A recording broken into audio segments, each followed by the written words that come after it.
पवित्र श्रीमद् भागवत गीता, पवित्र चारों वेद, पवित्र कुरान शरीफ, पवित्र बाइबल, पवित्र गुरु ग्रंथ साहिब, पवित्र कबीर साहिब की वाणी में छुपे हुए गूढ़ रहस्य अर्थात तत्व को जानने के लिए कृपया अवश्य सुनिए जगत गुरु तत्वदर्शी संत रामपाल जी महाराज के मंगल प्रवचन।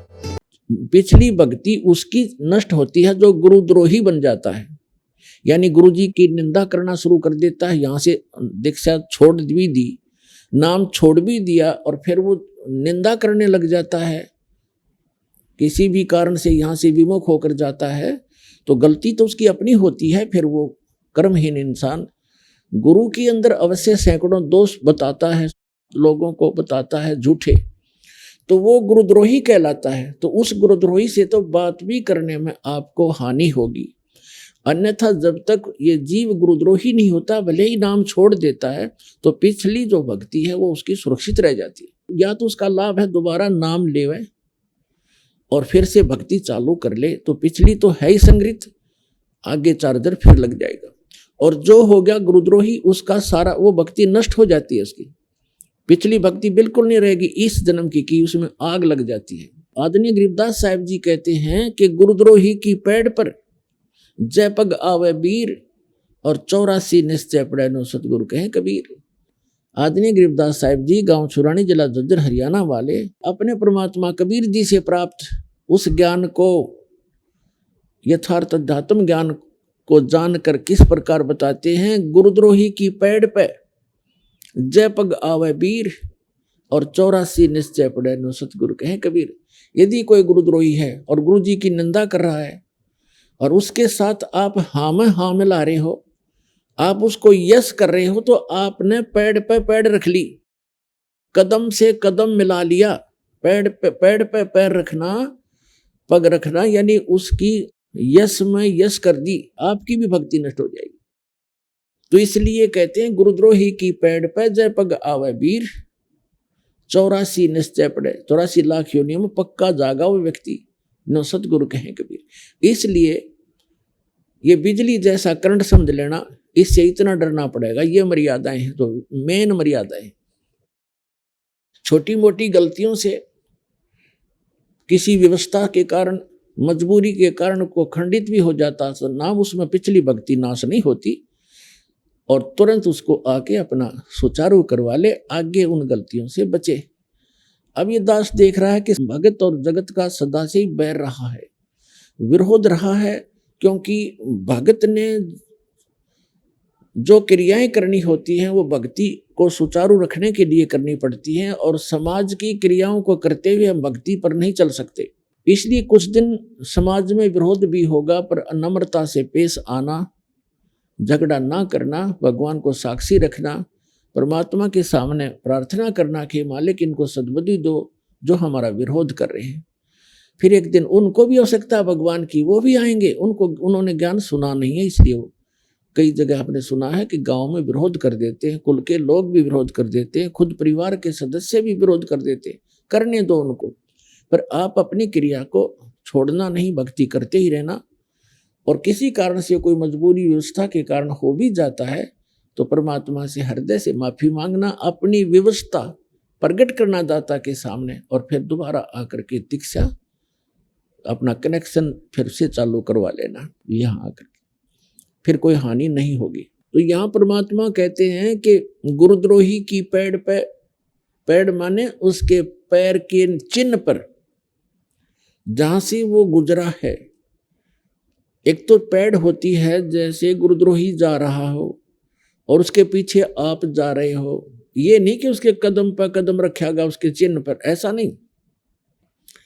पैड़ पे पैड़ रखना, कदम से कदम मिलाना, कदम से कदम मिलाना मीन उसकी सब बातों को आप स्वीकार कर लेते हो, तो वो गुरुद्रोही की पैड़ पे पैर रख दिया आपने। जैसे कोई आपके गुरु जी की निंदा भी कर रहा है, आप कहीं बैठे हो, जैसे बस में बैठे हैं, और दूसरी सीट वाला ही ये बातें करना शुरू कर देता, तो आप कहाँ जाओगे? उससे लड़े नहीं, क्योंकि लड़ने से तो बात बिगड़ती है भगत की। उससे लड़े नहीं, और उसके द्वारा जो बकवाद की जा रही है वो आपके हृदय में घर करे नहीं कि ये वैसे नींद में बन रहा है, बांधन दे, भौंकण दे इसको।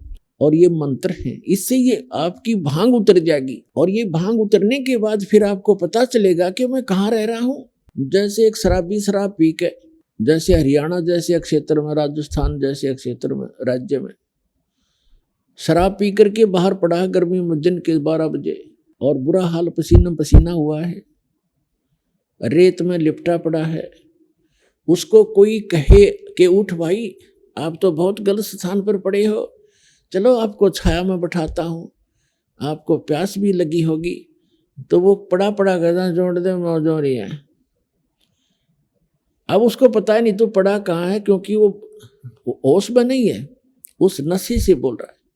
और जब वो होश में आएगा, सचेत होगा, वह शराब उतर जाएगी, उसकी नशा उतरेगा, तब वो देखेगा और उसको कोई बताएगा कि तू यहाँ पड़ा था कल, तो उसको स्वयं महसूस होगा कि मैं गलत जगह पड़ा था, अरे यह शराब पीनी नहीं चाहिए। उस समय तो मन में आओगी, पर सामने फिर घुटी ला बैठेगा। तो कहने का भाव ये है कि हम सत्संग सुनते हैं, सत्संग सुनने के बाद हमें पता चलेगा या भांग उतरेगी, शराब उतरेगी, नशा इस काल का, इस झूठे सुख को सुख है, ये मान रहा मनमोद, ये सकल चबीना काल का, कुछ मुख में कुछ बोल।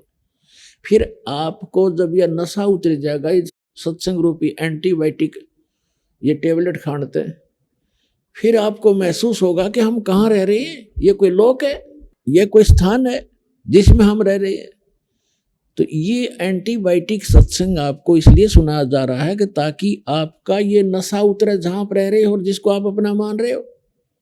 फिर परमात्मा कहते हैं कि यदि आपने ये ज्ञान समझ में आ गया और आपके बच्चे हैं, आपका परिवार है, बहुत अच्छी बात है, क्योंकि ये भी भगवान के बच्चे हैं, इनमें प्यार, इनमें मोह, इनके प्रति अच्छा स्वभाव भाव बरतना, व्यवहार, अच्छा व्यवहार करना, तो ये हमारा नैतिक फर्ज बने है। लेकिन इनको भी अगर सुरक्षित रखना चाहते हो, जब तक आपका जीवन है, ये बेमतलब की जो दुर्घटनाएं होंगी, अकाल मृत्युएं होती हैं, तो इनसे दुख होता है हमारे को। बच्चा मर गया, कोई पत्नी मर गई, कोई पति मर गया, किसी को कैंसर होगी, तो उनसे बचने के लिए परमात्मा कहते हैं आप मेरी द्वारा दी गई ये साधना करो, ये मंत्र जाप करो, मैं तुम्हारी फिर रक्षा करूंगा, अकाल मृत्यु नहीं होने दूंगा। तुम्हारे बच्चे तुम्हें प्यारे लगते हैं, 5 पिता प्यारे लगते हैं, तो ये तभी ये प्यार बना रहेगा जब सत भक्ति करोगे, ये भी सुरक्षित रहेंगे। जब तक आप यहाँ रहोगे, आप यहाँ भी ठीक रहोगे, और भगवान बच्चों को भी सद्बुद्धि देगा, आपकी भक्ति बनेगी, आपकी वृद्धावस्था भी अच्छी तरह व्यतीत होगी, क्योंकि सत्संग सुनने वाले और भक्ति करने वाले बच्चे, पुत्र वधू और पुत्र अपने आप विनम्र हो जाते हैं, उनके अंदर दया भाव भर जाती है, और कोई लोभ लालच से वो सेवा नहीं करते, वो एक अपना नैतिक कर्तव्य जानकर फिर सेवाएं करते हैं। तो आपकी वृद्धावस्था भी सुथरी बीतेगी, भगवान की कुछ भक्ति साथ देगी, कुछ बच्चों में परमात्मा उनमें भाव अच्छा भरेगा। तो इस प्रकार परमात्मा कहते हैं जब तक आप यहाँ रहो इस गंदे लोक में, तो हमारी शरण ग्रहण करो, आपको यहाँ भी सुख दूंगा। और जब यहाँ से जाओगे, विमान में बैठकर जाओगे, आपको महसूस ही नहीं होगा कि आपकी मृत्यु हुई। आप शरीर छोड़ोगे, पता नहीं चलेगा, क्योंकि ये तो एक ऊपर का खोखा है, ये तो सबसे गंदा बॉडी है जो आपको प्राप्त है, हमें प्राप्त है, और इसमें इसको हम फाइनल मान रहे हैं, तो बहुत अच्छा है। ये अच्छा इसलिए है कि इससे हम भक्ति कर सकते हैं, ना युक्ति अच्छा नहीं। और इस भक्ति के लिए ये सबसे अच्छा है, क्योंकि ये मानव शरीर बार बार प्राप्त नहीं होता, इसलिए इसका सदुपयोग करें। अब हम आपको बताना चाहेंगे, ये दास आपको बताएगा कि आप यहाँ फंसे कैसे। सबसे पहले आपको इस भक्ति मार्ग में लगने से पहले, इस ज्ञान को ग्रहण करने से पहले सृष्टि रचना का ज्ञान होना अनिवार्य है। जिसमें आपको सृष्टि रचना का ज्ञान हो जाएगा, फिर आपको सभी सदग्रंथ और यो काल का सारा जाल आसानी से समझ में आओगा। तो पुण्यात्माओं, ये सत्संग, ये ज्ञान हमने कभी सुना नहीं था, जिस कारण से प्रथम बार सुनोगे तो ऐसा लगेगा जैसे वैसे बनावटी सी कहानी है, लेकिन जब सदग्रंथों से दास प्रमाणित करेगा उस कथा को, आप दांतों तले उंगली दबाओगे कि सचमुच ये तो सारा ही सत्य है। अब आपको दास सुनाएगा, परमेश्वर कबीर जी जो हैं, ये धानक दुल्हा रूप में जो काशी में 120 वर्ष रहे थे, ये पूर्ण परमात्मा हैं, ये सारी सृष्टि के रचनहार हैं और हम सभी आत्माओं के जनक हैं। और परमात्मा जैसे कोई क्रिएटर है तो क्रिएशन के बारे में वो क्रिएटर ही बता सकता है। अपने द्वारा रची हुई सृष्टि को रचने वाला ही बता सकता है। इसलिए अभी तक ये सृष्टि रचना का ज्ञान किसी को नहीं था, ना श्री ब्रह्मा को, ना श्री विष्णु को, ना शिव को। केवल उन महापुरुषों को अवश्य हुआ जो परमात्मा से परिचित हुए हैं। जिनमें से कौन कौन है? आदरणीय धर्मदास साहिब जी, आदरणीय मुल्कदास साहिब जी, आदरणीय नानक साहिब जी, आदरणीय दादू साहिब जी, आदरणीय गरीबदास साहिब जी, गांव छुरानी, जिला झज्जर, हरियाणा वाले, और आदरणीय गीसा दास साहिब जी, गांव खेकड़ा, पहले जिला मेरठ साहब, बागपत बन गया बताते हैं, जैसा भी, उत्तर प्रदेश वाले। इन महापुरुषों और आदरणीय स्वामी रामानंद जी, काशी बनारस वाले, इनको परमात्मा सीधे मिले और सचखंड दिखाया, ऊपर का सतलोक जहां वो परमात्मा रहते हैं, और उनको फिर वापस छोड़ा, अपने गवाह बना के अपने साक्षी बनाए। उन महापुरुषों को ये ज्ञान था, लेकिन उनकी वाणी में इतना डिटेल नहीं बनाया उन्होंने। क्यों? उनको मालूम था कि भगवान ने जो ज्ञान दे ही रखा है तो बार बार उसको बताने का कोई औचित्य नहीं रह जाता। तो परमेश्वर कबीर जी ने अपने द्वारा रची हुई सृष्टि को कैसे बताया है कि पहले केवल परमात्मा कबीर जी थे अकेले, और वो एक कमल के ऊपर विराजमान थे। उसके बाद सबसे पहले उन्होंने अकय लोक, अनामी लोक की रचना की। उसमें वे अकेले रहते हैं, सारे के सारे लोक में परमात्मा अकेले ही रहते हैं। उस वहां बैठकर परमात्मा ने नीचे के 3 लोकों की ओर रचना की अपने वचन से। अकय लोक से नीचे अगम लोक है, उससे नीचे अलख लोक है, उससे नीचे फिर सत्य लोक है। ये 4 लोक हैं ऊपर के, ये अविनाशी कहलाते हैं। और ये चारों मिलाकर भी एक ही अविनाशी लोक कहलाता है। जैसे भारतवर्ष के अंदर बहुत से राज्य हैं और सारे राज्य मिलाकर भी भारत कहलाता है, ऐसे परमात्मा ने अन्य तीनों लोकों में भी अपना ही अन्य रूप बनाया और प्रत्येक में ऐसा ही गुम्बद और सिंहासन बनाया, उसमें विराजमान है परमात्मा। और सबसे नीचे वाला जो सतलोक है उसमें भी परमात्मा ऐसे ही एक बहुत बड़े गुम्बद के अंदर और एक सिंहासन पर, तख्त पर विराजमान है। तो वहां बैठकर, सतलोक में बैठकर परमात्मा ने पहले सतलोक की रचना की।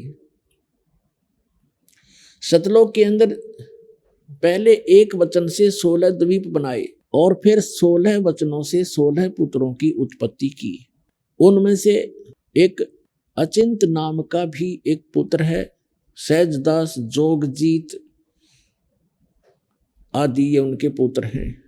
उसके बाद परमात्मा ने मानसरोवर वगैरह वहां की सब रचना कर दी थी।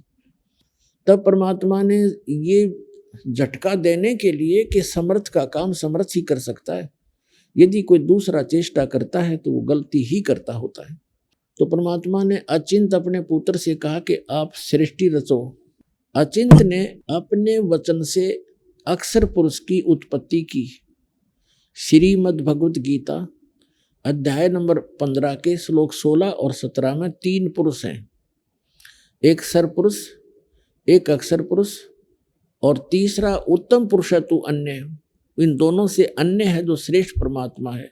गीता अध्याय नंबर 8 के श्लोक नंबर 1 के प्रश्न के उत्तर में अर्जुन ने पूछा कि किम तत्परम, वो तत्परम कौन है? गीता ज्ञानदाता ने गीता अध्याय नंबर 8 के श्लोक नंबर 3 में कहा कि वो परम अक्षर ब्रह्म है। तो सरब्रह्म, सरपुरुष कहो, सरब्रह्म कहो, दूसरा अक्षर पुरुष कहो, अक्षर ब्रह्म कहो, उसे परब्रह्म कहो, और तीसरा परम अक्षर ब्रह्म कहो, परम अक्षर पुरुष कहो, या उसको सत्य पुरुष कहो। वो तीसरा परमात्मा परम अक्षर पुरुष है, उसको हम सत्य पुरुष कहते हैं। अचिंत ने अक्षर पुरुष की उत्पत्ति की और उससे कहा कि आप मुझे सृष्टि रचना में सहयोग दें। ये काफी और भी बहुत सा प्रकरण है, लेकिन हमने जितना आवश्यक है उतना ही हमको बताएंगे आपको। तो अक्षर पुरुष वहां से उठकर मानसरोवर के अंदर चला गया। वहां अपना जो बॉडी है वो श्वास से नहीं चलता, और इसलिए वहां अमर शरीर है हमारा। मानसरोवर के अंदर जाकर वो आनंद से लेट गया, निंद्रा आ गई। काफी समय बीत गया, तब अचिंत ने परमात्मा से, सत्य पुरुष से प्रार्थना की कि भगवान, अक्षर पुरुष निंद्रा में है, उठ नहीं रहा है, सृष्टि रची नहीं जा रही। तब परमात्मा ने कहा कि पुत्र, जब आपसे अक्षर पुरुष ही नहीं जगाया जा रहा तो सृष्टि खाक रचोगे तुम। बंद करो अपनी सृष्टि, तुम्हारे बस की बात नहीं है। इस बात से अचिंत बहुत शर्मिंदा हुआ और अक्षमा याचना की कि भगवान, आगे से कोई हम ऐसी गलती नहीं करेंगे, आपकी आज्ञा से ही मैंने ये सब कुछ किया था। तो परमात्मा ने कहा कि मैंने इसलिए तुझे आज्ञा दी थी कि तुम्हारे अक्षमता का आपको पता चल जाए कि जिसका काम उसी को साजे और करे तो मूर्ख बाजे। ये तो एक देसी कहावत है। तो अचिंत को उसके बाद सभी को ये बात होगी कि समर्थ के काम में टांग अड़ानी नहीं चाहिए। तो एक तो ये झटका दिया मालिक ने उनको। फिर परमेश्वर ने क्या किया कि उस सरोवर से ही एक थोड़ा सा जल लिया, अमृत, और उसको अपने वचन से एक अंडा बना दिया। अंडे में एक आत्मा प्रवेश कर दी। वो अंडा छोड़ दिया, बहुत बहुत बड़ा अंडा था, बहुत बड़ा। उस अंडे को छोड़ दिया उस जल में। वो उस जल के अंदर अंडा जा रहा था गड़गड़ गड़गड़ करता हुआ। अक्षर पुरुष के पास से पहुंचा जो निंद्रा में सोया पड़ा था सरोवर के अंदर। जब अक्षर पुरुष के पास से वो पहुंचा, निकट पहुंचा, तो एकदम उसकी आंखें, निंद्रा भंग हो गई। अक्षर पुरुष की निंद्रा भंग हुई तो उस जैसे कोई अधूरी नींद जाग जाता है तो वो कोप से देखता है, उसमें कुछ गुस्सा सा होता है। ऐसे कोपित दृष्टि से उसने देखा कि किसने मेरी निंद्रा भंग की है। तो वो अंडा फूट गया उस तेज से। अंडा दो भाग हो गया। उसमें से ये ज्योत स्वरूपी निरंजन, जिसको आगे चल के काल कहा गया, जिसको सरपुरुष भी कहते हैं, गीता अध्याय नंबर 15 के श्लोक नंबर 16 में सरपुरुष कहा है। तो आकाशवाणी की परमात्मा ने, सत्य पुरुष ने, कि अक्षर पुरुष तुम निंद्रा में थे, आपको जगाने के लिए ये सब कुछ क्रिया की थी, और तुम दोनों बाहर आ जाओ। तो अक्षर पुरुष और ये सरपुरुष, ये दोनों सरोवर से बाहर आ गए। फिर परमात्मा ने आदेश दिया कि आप जाओ, दोनों के दोनों अचिंत के द्वीप में रहो, अचिंत के लोक में रहो। उसके पश्चात परमात्मा ने, सत्य पुरुष ने, हम सभी आत्माओं की रचना की, उत्पत्ति की। हम सभी का परिवार था। बहुत सुंदर मकान महल है वहां पर, बहुत सुंदर, जैसे हीरे मोतियों की चमक होती है, वहां की जो बिल्डिंग बनी हुई है उनमें ऐसी सुंदर चमक है। बहुत ही मनमोहक और सुंदर महल हैं, बहुत लंबे चौड़े बने हुए हैं, और आगे उनके बहुत सुंदर पार्क है, उसमें अपने आप फुहारे छूट रहे हैं, जहां जिस सुख को आप छोड़कर आ चुके हो। पुण्यात्माओं, इस बात को आप हृदय में जचा लेना। यह किसी डूम बाट के गीत नहीं है कि किसी को प्रसन्न करने के लिए या स्वार्थवश गाए गए हों। ये गॉड गिवन स्पिरिचुअल नॉलेज है, और उन महापुरुषों ने बताया है जिनको भगवान मिले हैं, उन्होंने इसका समर्थन किया है, और दास ने इसको अच्छी तरह जाना है और आपके समक्ष इसको इसलिए व्याख्यान किया है। वो सुख वहां पर है, कोई काम नहीं, आपस में कोई राग द्वेष नहीं, क्योंकि किसी चीज का अभाव नहीं है।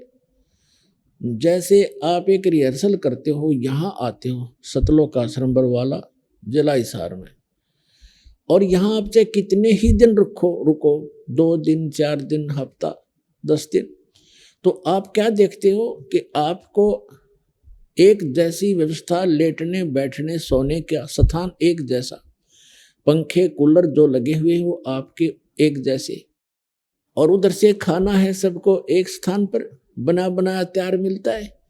कभी जाओ खाना खाओ, कभी किसी टाइम चाय की भरी भराई वो टैंकी तैयार रहती है, कभी टूटी मरोड़ी गिलास भरा पियो गटगट।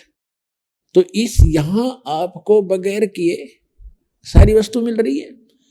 और यहां भी कोई राग द्वेष पैदा करता है तो मूर्ख आदमी है। अब क्या करते हैं हमारी, क्योंकि वृत्ति घनी खराब होगी। अब जैसे आपका बिस्तर लगा हुआ है, सबको एक जैसा बिस्तर है, सबका एक जैसा मैट है, और कोई आकर साथ में आपके लेट भी जाता है अनजान से, तो उसको बेमतलब खस्साइयों का मेरी जगह पता नहीं क्यों बिछा लिया, हट यहाँ से, तो ये तो मूर्खा की बात है। 2 फुट नून डाल ली इसमें, के कौन सा आश्रम छोटा है यो। तो इस तरह को बकवाद करे तो वो अलग बात है। बाकी यहाँ कोई भी ऐसी वस्तु नहीं है जिसमें आपने राग द्वेष करना पड़े। और सारी चीज नहाओ दो, भगवान के गुण गाओ, भूख लगा रोटी खाओ, जल करे जब चाय पी लो, बता फिर और क्या चाहिए। तो ये तो यहाँ के लोक में सुविधा है, क्योंकि यहाँ लोक भी अच्छा नहीं तो यहाँ की सुविधाएं भी इतनी अच्छी नहीं है। तो सतलोक के अंदर आपके मनोमय विमान है। जब भी आपकी इच्छा हो आपके पार्क के अंदर विमान खड़ा पाओगा। उस विमान को यहाँ के विमान की तरह उठने की खातिर फर फर नहीं करना पड़ता। वो तो भगवान की शक्ति से चलते हैं, ऐसे उठकर चल पड़ते हैं। जहाँ चाहे वहाँ रोक लो, बीच में रोक लो, जहाँ चाहे पानी के ऊपर उतार लो उसको, ऐसे खड़े हो जाएंगे। तो कहने का भाव ये, उन सुखों को हम छोड़ आए, उनको हम यहाँ ढूंढ रहे हैं। यहाँ तो 21 ब्रह्मांड में नहीं पा सकते आपको। और हमारे अंदर एक दोष और है कि जब हम सुखी हो जाते हैं तो भगवान को भूलते हैं और यहाँ मार खाते हैं। इसलिए परमात्मा आपको याद दिलाते हैं यहाँ जो आप फंसे हुए उनको, कि सुख में भगवान को भूला नहीं करते, बहुत बड़ी मार खा जाते हो। तो वहां सुख में हम भगवान भूले, वहां कुछ वर्षों के बाद, कुछ वैसे यहाँ के युग, वहां कोई समय सीमा नहीं है। तो हम यहाँ हैं इसलिए कुछ उसके हिसाब से बता रहे। कुछ युगों के बाद क्या हुआ कि इस सरपुरुष के मन में खरपतवार पैदा हुआ, और जो आपके यहाँ भी विद्यमान है हमारे अंदर सब में, उसके मन में ये आया कि हम 3 जने एक द्वीप में रह रहे हैं और बाकी जितने भी सभी आप भी अलग अलग द्वीप थे आपके, अलग अलग स्थान थे आपके बहुत बड़े बड़े। तो और सभी अकेले रह रहे हैं, यानी अपने परिवार के साथ रह रहे हैं, तो भी वो इंडिविजुअल रह रहे हैं। तो इसके मन में ये दोष आ गया कि हम 3 एक द्वीप में, एक स्थान पर, और बाकी सब इंडिविजुअल हैं। तो उसने, सरपुरुष ने अलग से स्थान प्राप्त करने के लिए तपस्या शुरू कर दी। जब यहाँ के 70 युग तक उसने तप कर लिया, तब परमात्मा ने पूछा सत्य पुरुष ने कि सरपुरुष आप क्या मांगते हो, क्यों तपस्या कर रहे हो। तब उसने कहा कि भगवान आप तो अंतर्यामी हैं, आपको सब मालूम है, फिर भी मैं अपनी अर्ज लगाता हूं। ये स्थान मेरे लिए कम है, हम 3 एक स्थान पर रह रहे हैं, अचिंत, अक्षर पुरुष और सरपुरुष। हम तीनों एक स्थान पर रह रहे हैं, अन्य भाइयों के पास, सब बहनों के पास अलग से स्थान है। मैं अपना अलग स्थान चाहता हूं। तब परमात्मा ने, सतपुरुष ने कहा कि आपको 21 ब्रह्मांड देता हूं। जैसे कोई धनी पिता अपने पुत्र को 21 प्लाट दे दे, उनमें कंस्ट्रक्शन नहीं होती प्लाटों में, तो उसने जाकर के परमात्मा ने उसको एकांत स्थान पर सतलोक के बाह्य क्षेत्र में 21 प्लाट दे दिए, 21 ब्रह्मांड दे दिए। अब ये सरपुरुष वहां घूम रहा है, कभी उस प्लाट को देख रहा है, कभी उस प्लाट को देख रहा है, कभी उसको देख रहा है, खाली पड़े। फिर उसके मन में आई कि इनमें कंस्ट्रक्शन हो, रचना हो, तब बात बने। इसने फिर तपस्या शुरू की, क्योंकि सारा कुछ वो कुल मालिक है जिसके आगे सभी भिखारी हैं। तो इस ज्योत स्वरूपी निरंजन अर्थात सरपुरुष ने, काल ने फिर से तपस्या की, और 70 युग जब तप कर लिया, जो परमात्मा ने पूछा भी क्या मांग रहा है तू। अब इसने कहा कि भगवान मुझे कुछ सृष्टि रचना की सामग्री दे दो, कुछ मटेरियल दो जिससे मैं कोई रचना करूं अपने प्लाटों में। तब परमेश्वर ने उसको 5 तत्व और 3 गुण दे दिए कि ले बेटा खेल खिलौनों ते। ये 3 गुण, रजगुण, सतगुण और तमगुण दे दिए और ये 5 तत्व दे दिए, जैसे आकाश, अग्नि, वायु, जल, पृथ्वी आदि। इसने वहां पर इन पदार्थों से रचना की, इन मटेरियल से। फिर इसने सोचा कि इसमें कुछ आत्मा भी मेरे साथ हो, अकेला करूंगा क्या। इसने फिर से तपस्या शुरू की। अपने आत्मा हम क्यों फंसे, उसका कारण ये बना कि जब ये तपस्या कर रहा था और हम सभी आत्माएं इसको देख रहे थे, ये कभी ये एक पैर पे खड़ा होकर तपस्या कर रहा था, कभी उस पैर को बदल लेता था, कभी उसको बदल लेता था, और हम इसको देख रहे थे। हम इसके ऊपर आसक्त हो गए, क्योंकि वहां अब हमारी नजर जो है बहुत तेज होती है, बहुत दूर से भी हम बिल्कुल साफ देखते हैं। हम इस पर आसक्त हो गए और अपने परमात्मा से विमुख हो गए। हम पतिव्रता पद से गिर गए। अब ये बुराई आपके अंदर आज भी है, हमारे अंदर। जैसे कोई हीरो या हीरोइन, अभिनेता या अभिनेत्री अपनी रोजी रोटी के लिए चटक मटक डांस डूंस करते, बेमतलब की एक्टिंग करते, और ये युवा बालक, लड़के और लड़कियां उनके ऊपर आसक्त हो जाते हैं। ये मेरा फेवरेट हीरो है, ये मेरी फेवरेट हीरोइन है, और लेना एक ने देनी दो, बेमतलब बकवाद करनी। खक है तुम्हारा, तुम्हें निकट भी नहीं जा सकते उनके। और यहाँ कोई हिसार या बरवाला के अंदर कोई आ जाए, उनमें से ये चटक मटक करने वाले हीरो हीरोइन, देखो इन युवा बच्चों की वहाँ जम घट जुड़ जाएगा। और वो कम से कम भी 200 फुट दूरी पर स्टेज पर खड़े होंगे और वहां से चटक मटक कर रहे होंगे, और ये बड़े खुश हो रहे होंगे। बता, सारे दिन धूल फांक कर उल्टे आ जाए, खाक मिला उनसे उनको। वो अपनी रोजी रोटी के लिए प्रसिद्धि पा रहे हैं और हम ये बच्चे उसके ऊपर आसक्त हो रहे हैं। ये दोष हमारी आत्मा में वहां से घर किया हुआ है। और जैसे कितने ही अच्छे भाई बहन हैं, कितने उनमें प्यार है, और कुछ दिनों के बाद विवाह होगा, विवाह होते ही अलग होना कंपलसरी है। उन्हें मरोड़ी कुछ भी लग गया उनके मन में, अलग जरूर होंगे, रह ही नहीं सकते। तो ये भी वहां से लगी थी। न सोचेंगे अलग होकर मैं यूँ बनाऊंगा, अपने बच्चा न बढ़िया खुआऊंगा और बढ़िया कोठी बनाऊंगा, न्यारा रहूंगा। वो तो होना जाना वही है जो आपको मिला, लेकिन दुर्बुद्धि हमारे अंदर घर कर चुकी है। ये अपना प्रभाव दिखाती ही रहेगी, यहाँ इसका कोई विकल्प नहीं है। इसका विकल्प यही है कि आप जो दास बता रहा है, ज्ञान भगवान ने बताया है, इस अनुसार साधना करके आप यहाँ से पीछा छुटवा के उस लोक में चले जाओगे जहाँ कोई दुख नहीं, वहाँ कोई परेशानी नहीं है, वहाँ मृत्यु नहीं, बुढ़ापा नहीं, कोई रोग नहीं। ऐसा सुंदर शरीर मिलेगा। इस शरीर के अंदर एक सूक्ष्म शरीर है, और उस सूक्ष्म शरीर के ऊपर एक और अंदर और शरीर है, 3-4 शरीर है। उसके बाद आत्मा का ओरिजिनल शरीर है, बॉडी है। उस बॉडी के ऊपर वहां जा करके और एक शरीर मंडा जाएगा जैसा ये है, और वो शरीर अमर होगा। उसमें नाड़ी तंत्र नहीं है, और उसमें राग द्वेष नहीं है, उसमें बीपी हाई लो शुगर या कोई उसमें डिसीज नहीं होता। इतना सुंदर शरीर मिलेगा। और पहले हमें वही प्राप्त था, वो हमारा, हम आके इसमें फंस गए हैं। अब इस ज्योत स्वरूपी निरंजन ने अपने साथ कुछ आत्माओं को लेने के लिए फिर तपस्या शुरू की। जब इसने तीसरी बार जो तपस्या शुरू करी, तब परमात्मा ने पूछा कि ज्योत निरंजन अब क्या मांग रहा है, जो मांगा तुझे दे दिया। और उस दौरान जब हम इस ज्योत निरंजन पर आसक्त थे, इसकी ये तपस्या कर रहा था और हम देखे थे। और आज भी ये देख लो आप, किसी गांव के गोरे बनी में और कोई बाबा तपन लग जाए, सारा गांव देखने जाएगा उसने, सारा गांव देख का होगा बाबा तप है, 10 दिन हो गए, 20 दिन हो गए, 1 महीना हो गया, बैठे नहीं हो तो खड़ा रहे, झूल झूल पर झूल है, बस सारे देखने जाएंगे। बता कोई बात हुई।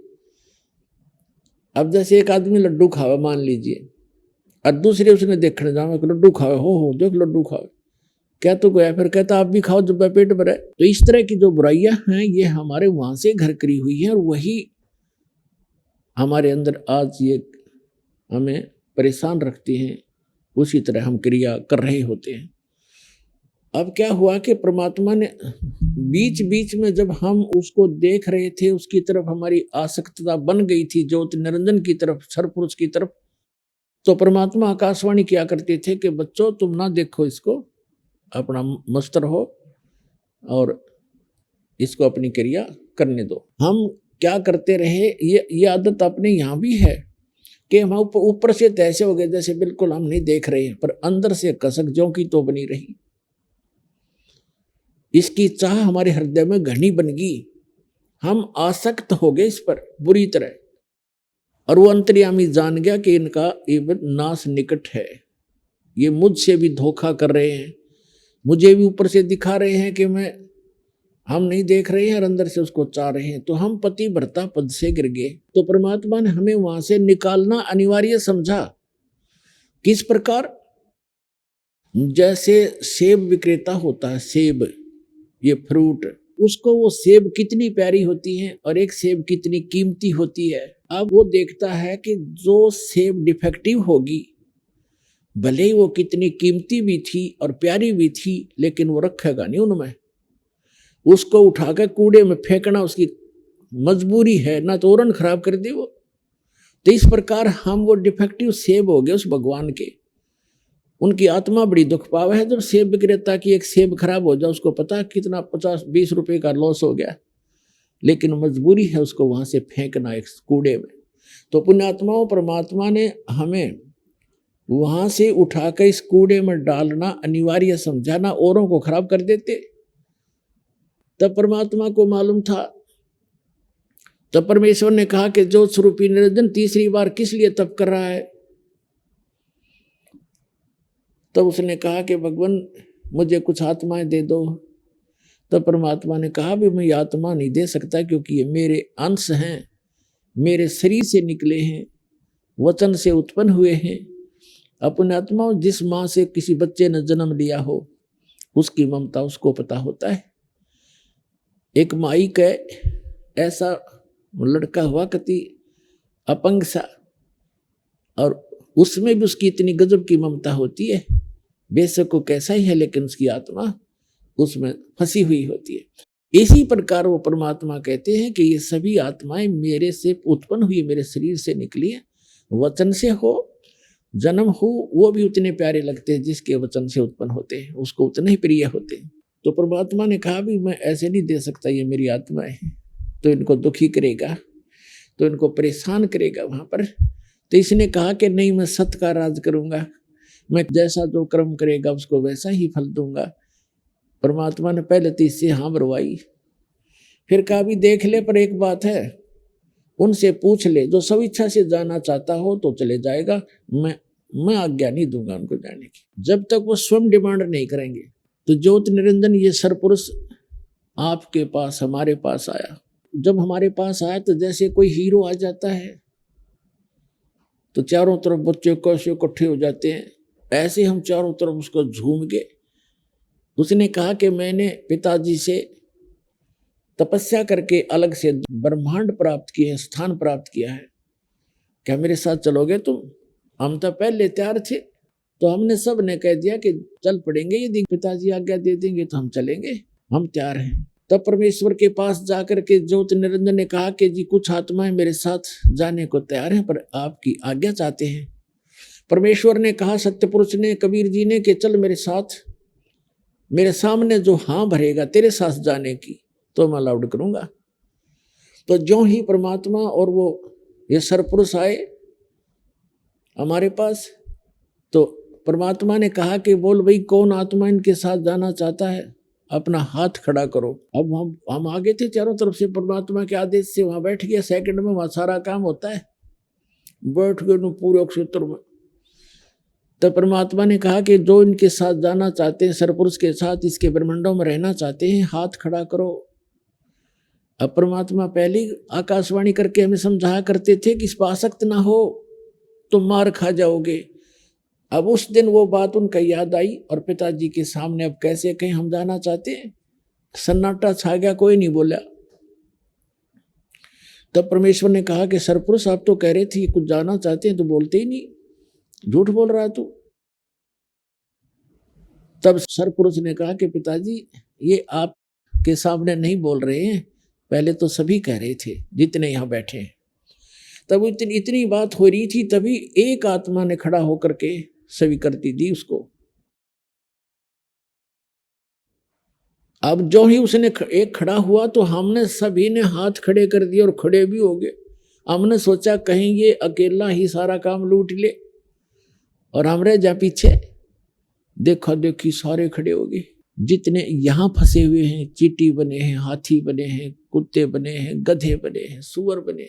हम वहां से आए, हम वहां सभी मानव शरीर से हमारे। तो परमात्मा ने कहा ठीक है ज्योति निरंजन यानी सरपुरुष तू जा अपने लोक में 21 ब्रह्मंडों में जा। जिसने तेरे साथ जाने की स्वीकृति दी है उनका मुझे सब मालूम है, मेरे पास उनके सब कोड वर्ड नंबर उपलब्ध हैं। इन सबको मैं भेजूंगा पर नू का नू लापड़दा नहीं भेज सकता। इनको मैं अलग से व्यवस्था करूंगा, बीज रूप में बनाऊंगा। अब तू जा। वो भेज दिया। जिस आत्मा ने सबसे पहले स्वीकृति दी थी उसको एक सुंदर लड़की बना दिया अपने वचन से, और उस लड़की के अंदर वो सभी आत्माएं सूक्ष्म रूप में डाल दी। अपने आत्माओं जैसे एक वट वृक्ष देखा होगा, बड़का वृक्ष। वड़का वृक्ष इतना बड़ा फैल बड़ा होता है बहुत गुना, और उसका बीज होता है राई जितना, राई से छोटा होता है बड़का बीज। अब परमात्मा ने उन सबको बीज रूप बना दिया। परमात्मा की वचन में सारी शक्ति है, वो कुछ भी कर सकता है। तो जितने भी वहां थे सब बीज रूप में बना दिए, और उस बीज को अपने वचन से उस लड़की जो बनाई थी प्रथम जिसने स्वीकृति दी थी उसके शरीर में प्रवेश कर दिया, सारे के सारे बीज रूप में। और उस लड़की से कहा कि बेटी अब तेरे को वहां भेज रहे हैं ज्योति निरंजन के पास, सरपुरुष के पास, और उसके साथ मिलकर तू ये सृष्टि रच देना। तेरे को वचन शक्ति दे दी है मैंने। वचन से जितने भी तू जीव कहेगी, चाहे पशु बनाना, चाहे पक्षी बनाना, और चाहे तो देव बनाना, मनुष्य बनाना, जैसा सोचेगी वैसे ही बन जाएंगे। अपने पुत्र सहज दास से कहा कि सहज दास अपनी बहन को ज्योति निरंजन के पास छोड़ आओ, और उसको बता देना कि ऐसे ऐसे मैंने इसके अंदर सभी वो आत्माएं जो तेरे साथ आना चाहती थी बीज रूप में डाल दी हैं, और ये बहन जितने भी तू कहेगा उतने ही नर और मादा उत्पन्न कर देगी। इसमें ऐसी शक्ति भी मैंने भर दी है, वचन में शक्ति दे दी है।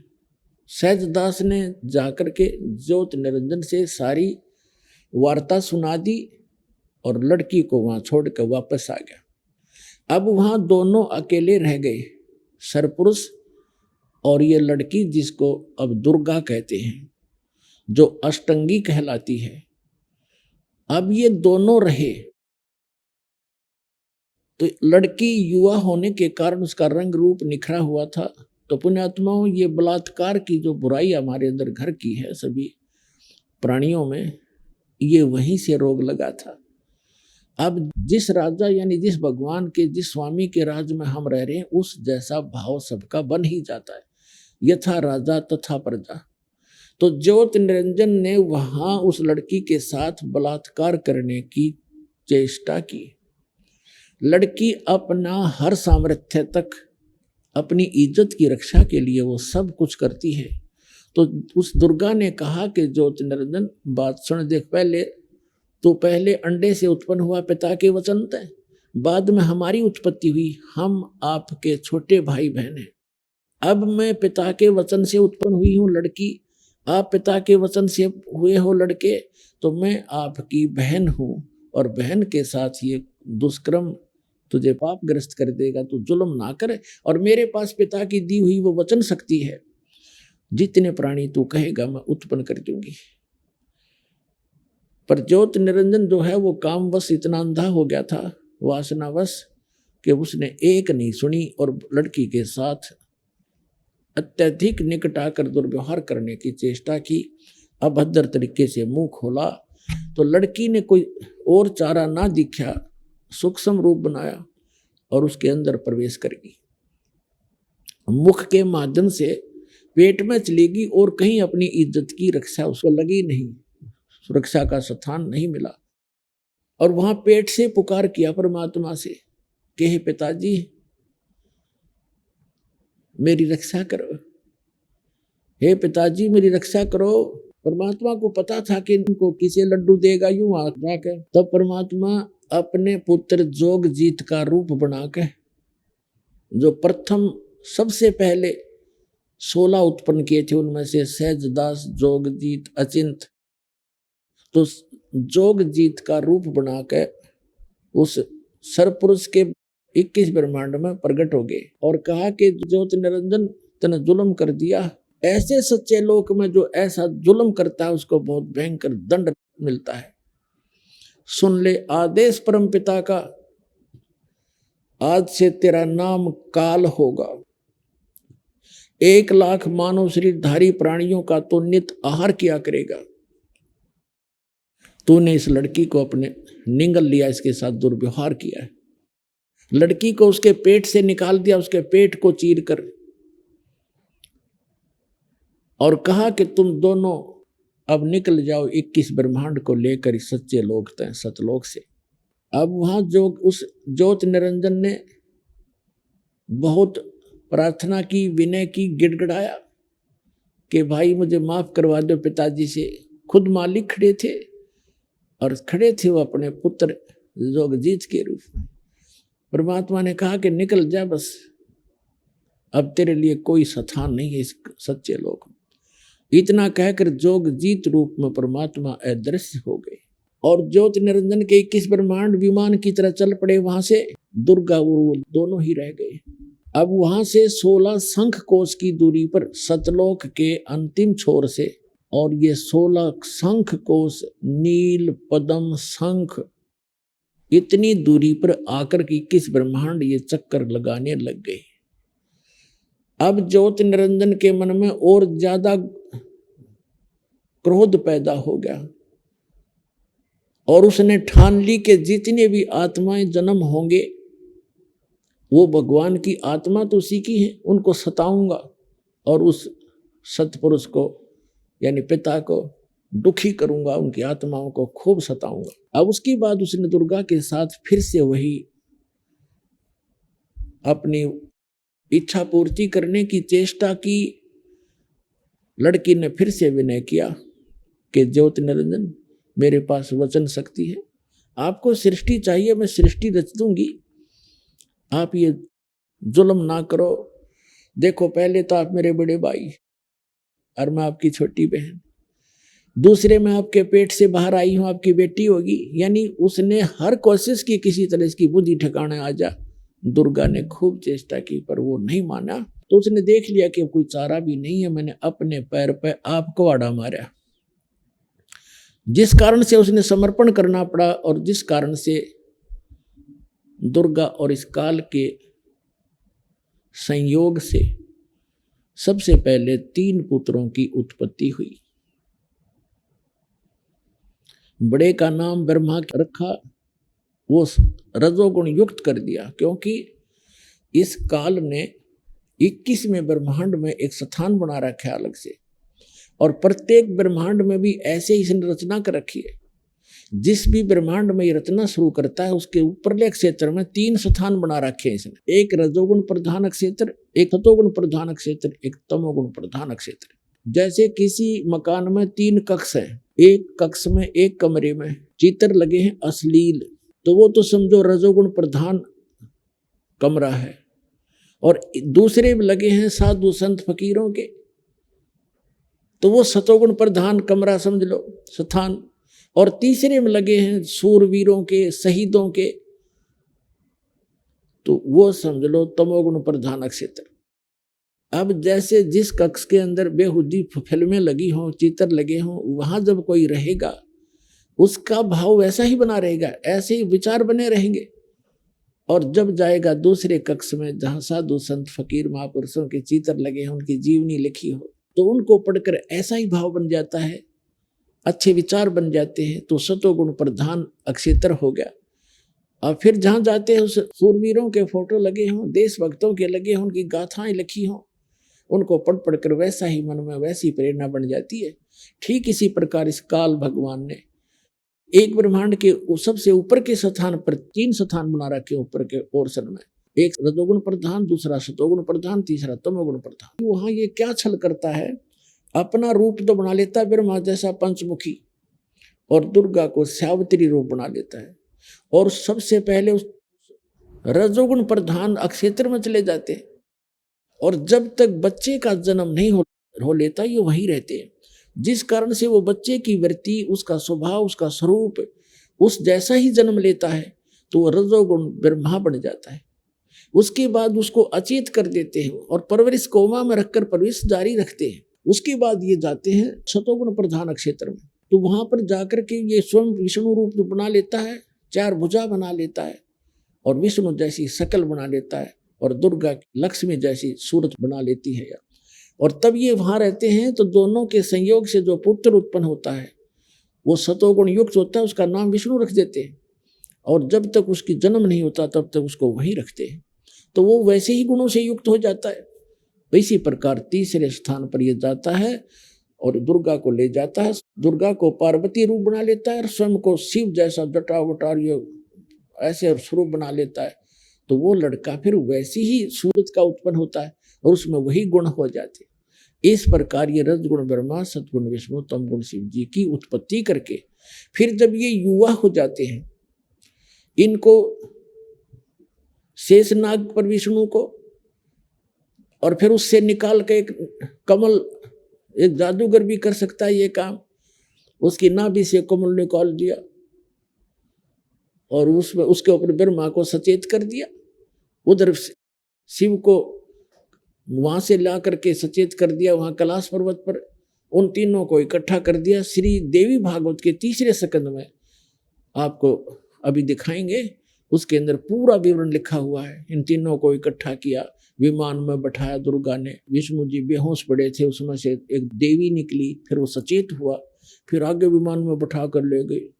वो लंबा प्रकरण है, अलग से बताएंगे। फिर क्या हुआ, इन तीनों को घुमा फिरा के और इनको अलग अलग द्वीप दे दिए, अलग अलग इनकी राजधानी बना दी। ब्रह्मा जी को ब्रह्मापुरी में बना दी, विष्णु जी को विष्णु लोक बना के वहां दे दिया, छोड़ दिया, शिव जी को शिवलोक बना के छोड़ दिया। अब तीनों का विवाह करना आवश्यक था। दुर्गा ने अपने ही वचन से 3 पुत्रियां उत्पन्न की और तीनों को समुद्र में गुप्त कर दिया अपने सिद्धि से, युवा लड़कियों को। काल ने अपनी पत्नी से कहा कि आज से मैं प्रतिज्ञा करता हूं, मैं कभी किसी के सामने अपने वास्तविक रूप में नहीं आऊंगा और मेरा भेद नहीं बताओगी किसी को।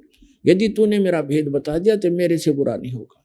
अब ये दुर्गा फंस गई, इसके अनुसार चलना इसकी व्यवस्था होगी, और इसके कहने से 100 झूठ बोलती है, सब छल करती है, अपने पुत्रों को भी वास्तविकता नहीं बताती है। अपने आत्मा, अब आपके मन में ये आएगा कि पिताजी तो जानी जान थे, उन्होंने तो हमें नहीं आने देना चाहिए था यहाँ पर।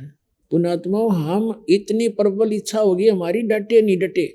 एक समय ये दास जूनियर इंजीनियर की नौकरी कर रहा था, और वहाँ एक हमारा भी कंस्ट्रक्शन काम था और साथ में एक नहर वालों का भी कंस्ट्रक्शन कार्य था। तो वहाँ एक लड़की मजदूरी कर रही थी। दोपहर के समय वृक्ष के नीचे मजदूर भी बैठे थे, हम भी वहाँ बैठे थे, हम भी अपना खाना ले गए थे, वो खा रहे थे, वो बच्चे भी, वो मजदूर भी खाना खुना खा रहे थे। और एक लड़की रो रही थी बुरी तरह। उसके 2 बच्चे थे, एक तो वहां नीचे सो रहा था मिट्टी में, और एक को उसने वृक्ष के टांग रखा था, एक कपड़े में बांध कर, जैसे पालना सा बना देती है। उससे पूछा कि बहन क्यों रो रही है तू, क्या बात है, ना खाना खाया आपने? उसने बताया कि मैं एक बहुत बड़े धनी बाप की बेटी थी और मैंने अपने कर्म आप फोड़ लिए, जिसके आज मैं विवाह किया है, मैंने अपनी मर्जी से विवाह किया है, और ये हमारे वहां नौकर था और मैं इसके जाल में फंस गई। मेरे माता पिता ने मुझे खूब समझाया, बेटा बहुत दुख पावेगी और विवाह ही तो करना है, हम कर देंगे, तेरा अच्छी तरह करेंगे, अपनी देख रेख में रखेंगे। लेकिन मैं कतई नहीं मानी, मैं इतना आसक्त होगी इस दुष्ट व्यक्ति पे। अब तो रो रही थी वो अपने कर्मा ने, और मैं रात को भाग गई थोड़ा बहुत जेवर गहना लेकर घर से, और इतनी दूर आ गए कि हमारे माता पिता को हमने बताया भी नहीं, पता भी नहीं चलने दिया। अब मेरे 2 पुत्र हो गए, जो धन में लाई थी वो सारा इसने शराब पी कर खो दिया। अब मैं मजदूरी करती हूँ और वो शराब पी कर घर पे पड़ा है, इसलिए रो रही हूँ। मैंने अपने कर्म फोड़ दिए, अपने पैर पे आपको आड़ा मार लिया। माँ बाप ने तो बतेरी समझाई थी पर मैं मानी नहीं। तब परमात्मा की ये कथा दास को याद आई कि हमने भी ऐसे अपने पैर पे को आड़ा मार रखा है, हम डटे नहीं डटे, और ऐसे ही फिर बाद में कष्ट उठाने ही पड़ते हैं।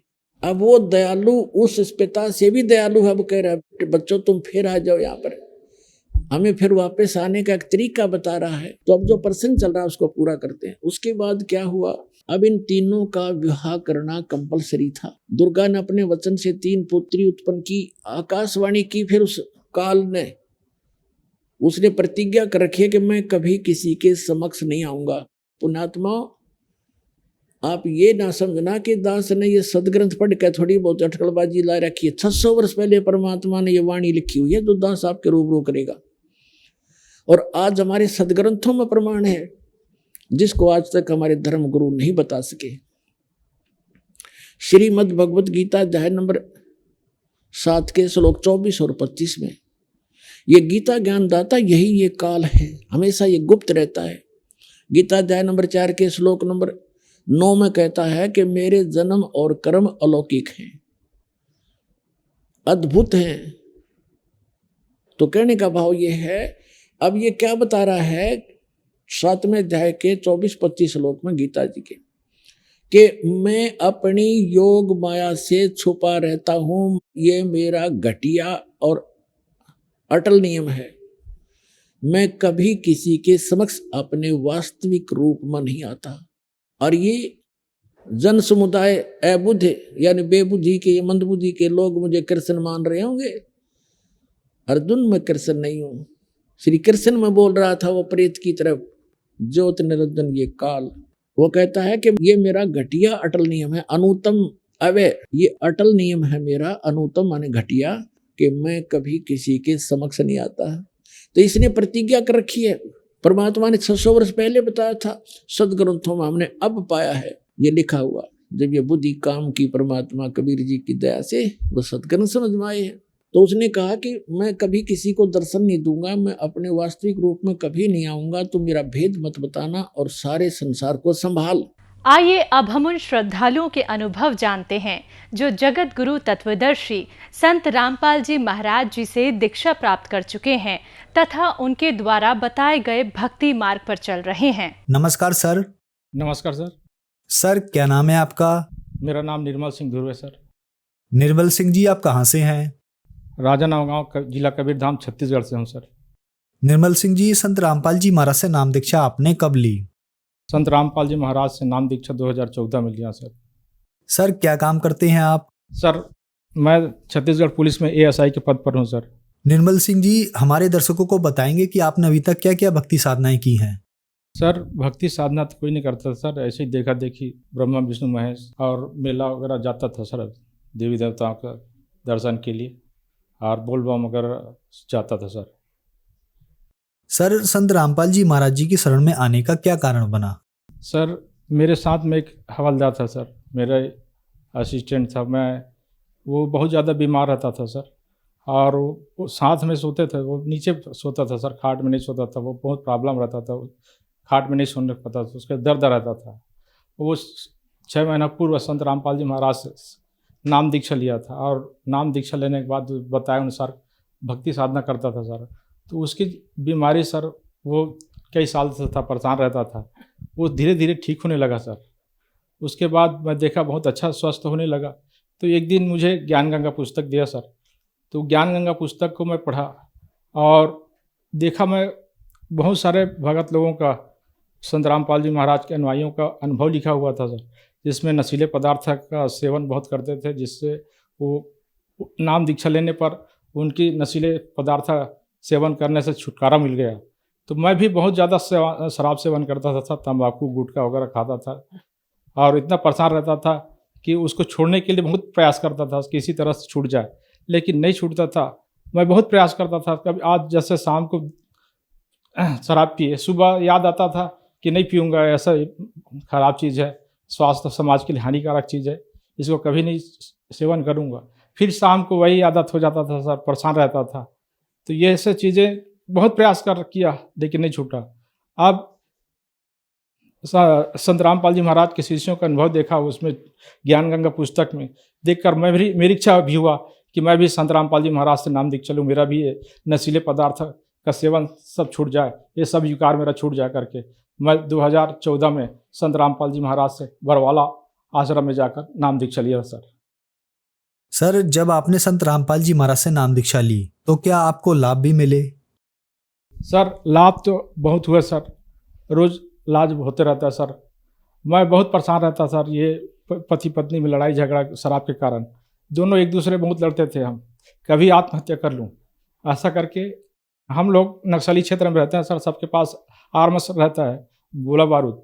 एक दिन मैं मरने के लिए अपने एची बम रखा रहता था, उसको आग में डाल दिया था और फिर पता नहीं कैसे ये चीज़ें हुआ कि मरना बेकार है करके बम नहीं फोड़ा सर। और उसके बाद संत रामपाल जी महाराज का नाम दीक्षा लेने के बाद मुझे बहुत आराम आया। अब ये चीज़ें सभी विकार दूर हुआ सर, और पति पत्नी बच्चे सब में स्वस्थ सर। बहुत नशीला पदार्थ करता था, मैं शराब का सेवन करता था सर, गुटखा तंबाकू भी खाता सर, मांस भी खाता था, इससे बहुत परेशान रहता था। घर में लड़ाई झगड़ा होता था, दोनों पति पत्नी में बहुत लड़ते थे। तो ये इसके कारण हर पर रोज़ परेशान रहते थे सर, पैसा से अलग तंगी रहती थी। अब संत रामपाल जी महाराज से जुड़ने के बाद नशीले पदार्थ भी छूट गया, घर में शांति हुई, पति पत्नी में लड़ाई नहीं होने लगा, अच्छे से आराम से रहने लगे सर। बच्चे भी पढ़ाई भी अच्छा इंटरेस्ट कर रहे हैं सर, हर समय अच्छा पढ़ाई करती है ये सर। ये ऐसे फ़ायदा होते रहते हैं सर, और भी फ़ायदे हुए सर हमें। रोज़ आज हमारे घर में एक गाड़ी है सर, कार है मेरे पास 7 लाख का, घर में ट्रैक्टर है, 4-5 ट्यूबवेल है सर, खेती बाड़ी अच्छी हो रही सर। इस तरह से हर रोज़ फ़ायदा ही होता रहता है सर हम लोगों को सर। प्रमोशन हो गया सर, हवलदार से एसआई बन गया सर, 2 प्रमोशन हुआ सर संत रामपाल जी महाराज से जुड़ने से जी।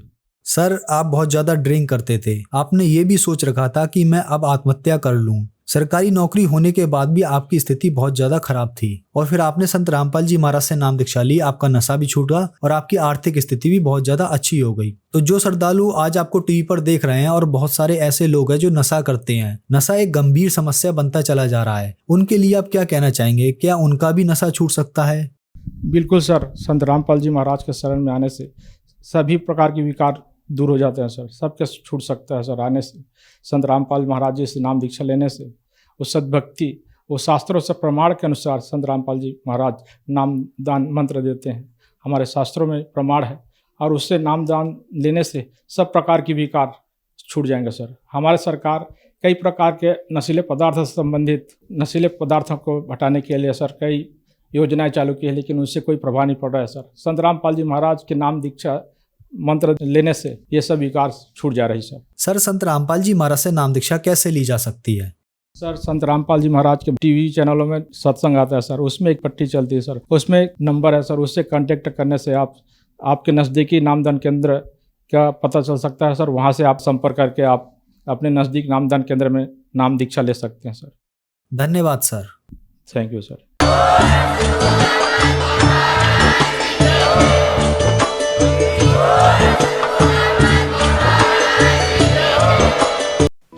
आप सुन रहे थे जगत गुरु तत्वदर्शी संत रामपाल जी महाराज के मंगल प्रवचन। अधिक जानकारी के लिए संपर्क करें।